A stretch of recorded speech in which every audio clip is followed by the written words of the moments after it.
So we're now in the second week of September and the garden's looking resplendent, really. It's looking great. And what I want to do on this video is I want to just bring some plants into focus. I want to show you how good plants that you've maybe never considered before can look in your garden. This is one of them, and this is an Aster, and this is Aster frikartii Monch. So this is quite a large clump, but there are 3 plants in there. And I must say that this is a really good and reliable plant and has been flowering for the last 2.5 months, I think. So it has these lovely flowers to it. And it is a later season plant. That's why I'm doing this at the moment, this particular video, just to show you what is possible at this time of year. But it is really, really nice, and it's very sturdy. It doesn't require any form of staking at all. And it, as I say, it goes on for months, really, flowering. And it's wonderful, and it looks great in a mixed border, so it's definitely worth getting.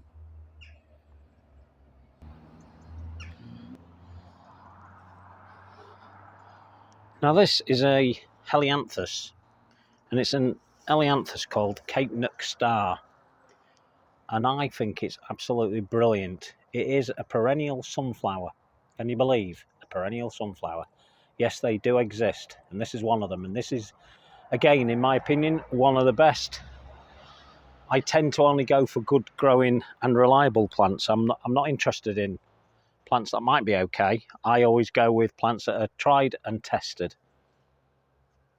And I've been growing this one for a number of years now. Now at the moment that is 6 feet to the tallest flower. And once it starts flowering, which was, I think, and I can't be 100% sure on this, about a month ago, started flowering. Once it does start, it continually flowers. You can see just behind it, there's 2 buds there. And it will carry on till it gets too cold, too windy, too rainy, whatever, too late in the season. So this is Sanguisorba Blackthorn. And it's my favourite, Sanguisorba. So as you can see from this shot here, it is a wonderful plant, and it's strong and it's trouble-free. I never really get any problems with it. It's beginning to go into some autumn colours in its leaf, but it is that time of year. So the colours have been a lot stronger, but they're still looking pretty good.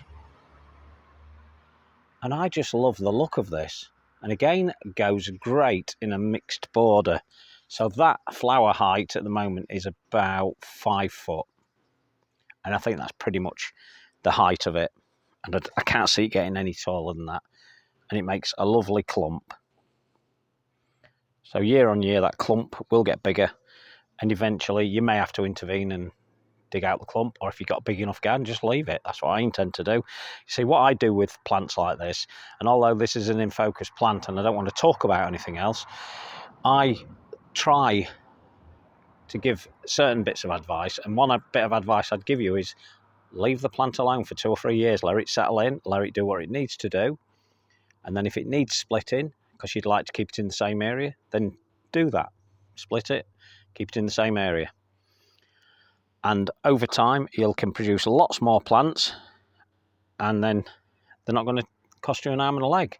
And this I would consider a linking plant. And by that I mean if you've got 2 or 3 of these into different borders, you'll find that it will unify the garden a little bit better, because you'll bounce your eye around the different borders, and it will have that altogether nice appeal.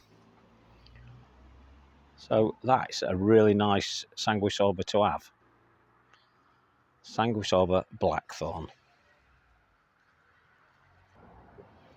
I want to bring this plant into focus because it's my favourite cow parsley, or cow parsley type. And this is Selinum wallichianum. And you can see from the colour of the stems, it has a lovely look about it, and it has a lovely flower as well. I like to mix these with my grasses, as you can see to the right there.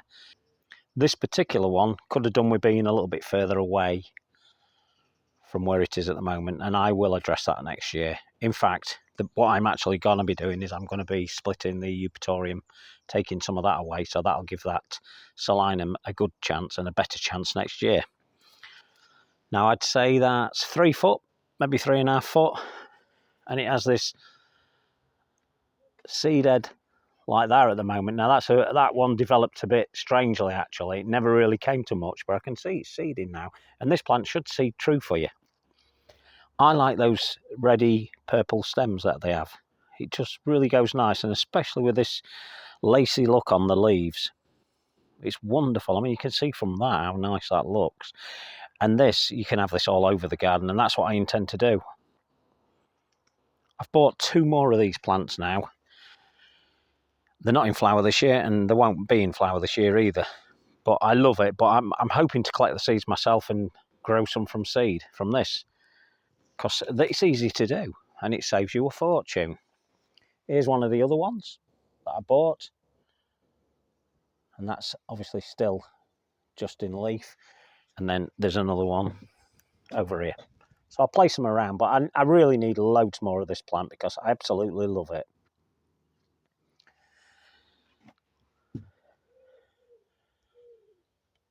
And I think it's those stems that really make it stand out against the white. Not pure white either. I think that's more creamy white, that, personally. I'm not in the best light at the moment, but I think that's more of a creamy white. But it really does look nice. So another plant that's not going to cause you any problems. Highly unlikely to be prone to any sort of diseases. And that's a great plant to get in a mixed border. So that's Selinum wallichianum. So I have many, many different types of Hylotelephiums. And Hylotelephiums are the old sedums. And I love them in general. This one, well, you can see it's been eaten. And I think that'll definitely be snails. Big snails as well. And possibly some slugs. And this is a really nice coloured one. It has a nice, believe me, it usually has a nice leaf as well, but they've really got to it this year, and I've not managed to get to them before they've attacked it too much. Usually the birds are dealing with that. Okay, but what this one does have is this lovely seed head or flower head. It's a really nice colour. This particular Hylotelephium is called Mr. Goodbud, and I like the name, Mr. Goodbud. It's a fantastic name. Really like it. So that is a nice Hylotelephium to get, and especially for late season borders.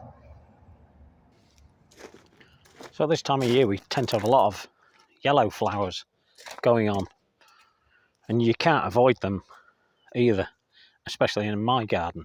But one of the flowers that I find extremely, extremely attractive, and at the moment this is looking wonderful. In fact, it's not looking as good through this screen as it is in reality.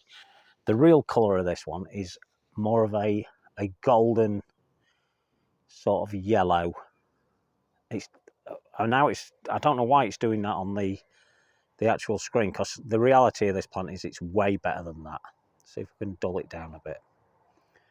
So maybe even that's not as realistic as it could be, but nevertheless, even if it had that colour, it's wonderful. I've got several plants in here. I like to spread this one around, and this is Rudbeckia deamii, and it's spawned many cultivars, but I just love the look of this one. It's definitely a prairie looking plant that looks great. Now there are, I reckon there's about 15 plants in here, and it's easy to split. Most of those plants have come from the original one, and it splits dead easy, and it's very, very upright. Doesn't require any staking at all, won't cause you any problems. I like it in my mixed borders, as you can see from here. It looks great with grasses, it looks great with those echinaceas at the back there, and it just looks good in general, to be honest. And it's a plant now that I wouldn't be without. This plant can take heavy moisture as well. In fact, it would prefer it, even though in my garden it's on this bit of a slope, and that becomes very dry. But you've got to remember, I'm on heavy chalk here, because we're up on the Lincolnshire Wolds. Such a good doer. And I think that's about 2 foot, 2.5 foot, and it will clump bigger each year and maybe spread a little bit as well. But it's a great plant to have. So that's Rudbeckia deamii. I wasn't going to mention the next plant, but I've got so many of it in the garden that I think it's worth bringing to attention, even though it's so popular anyway, and I don't really need to sell the attributes of this one. So we've not got the best light on it at the moment, but nevertheless, it looks great. And I love this plant. I let it self-seed everywhere in the garden, and it's a very successful seeder. People are a little bit worried by this particular one because it is so successful, but it's definitely one you should have in your garden, especially if you've got a large flower border, because this can really add interest to it. So obviously it's a Verbena bonariensis, and most people do know this one, but I had to bring it to your attention. I had to put this plant into focus because it is so good, and it is definitely worth its weight in gold. And the one unusual thing that a lot of people don't realise that this one has is it has square stems. And you can't really tell when you just look at it from a distance. You've really got to go close up, and I'm not going to get that into focus because it just won't focus in this light. But believe me, it's got a square stem, which is a bit weird and unusual. Now, on a hot day or a sunny day, you will find, yep, I can actually smell it now, that this plant has a bit of a scent, and people don't realise that. And this is good for pollinators. The bees and the butterflies absolutely love this plant. It's wiry, it's spindly, and it pushes itself up through lots of other plants. So if you've got one in your flower border, it won't matter. It'll just find its way. It will self-seed around, as I've said, and usually it puts itself just where it should without much effort at all. If you find that you've got quite a lot of these going on, just go around, pick them out. Easy enough task. They're easy to pull out. And it's great to be able to pot these up and give them away to friends. And once you've got this one, you're unlikely to ever lose it. It's always likely to be in your garden. So there you go. There you go. We're losing the light now, but there's a few plants that I really do rate and I like to put into focus. And as you can see, they look good in the garden. There's a couple there that I've just mentioned, 3 that I've just mentioned in that very frame there. 1, 2, 3, but looking great, fantastic. Talk to you on the next one. Ta-da!